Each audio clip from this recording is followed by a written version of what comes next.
businessman and director of the CIA, please welcome Secretary of State Mike Pompeo.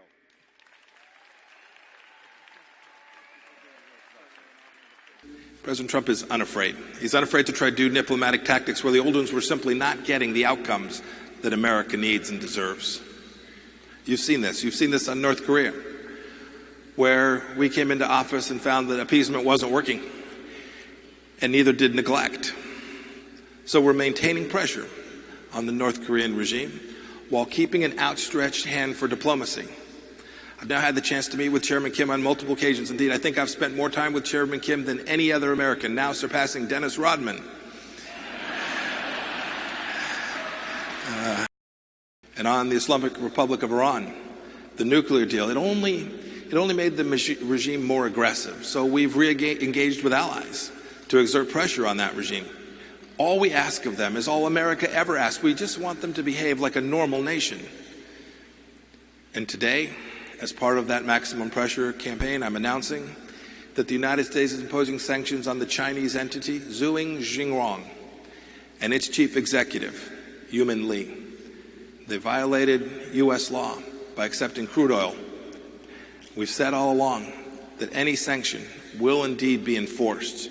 We can't tolerate more money going to the Ayatollah, putting American soldiers, sailors, airmen, and Marines, and putting their life at risk. It's too important.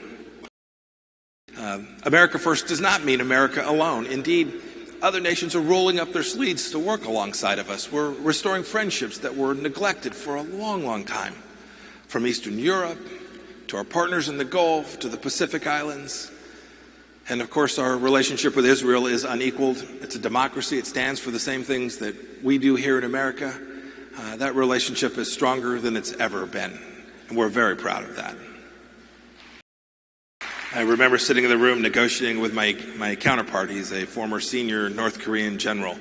And I remember talking to him, and I think he was perplexed that we put this as the first among the items we wanted to talk about.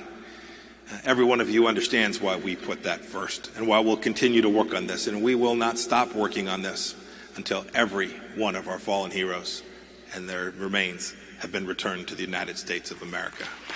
I want to mention, too, there's a threat that some of you know about. There are rogue courts, international courts, that have threatened to bring American soldiers, sailors, air Marines to dock, to bring them to justice. This is wrong.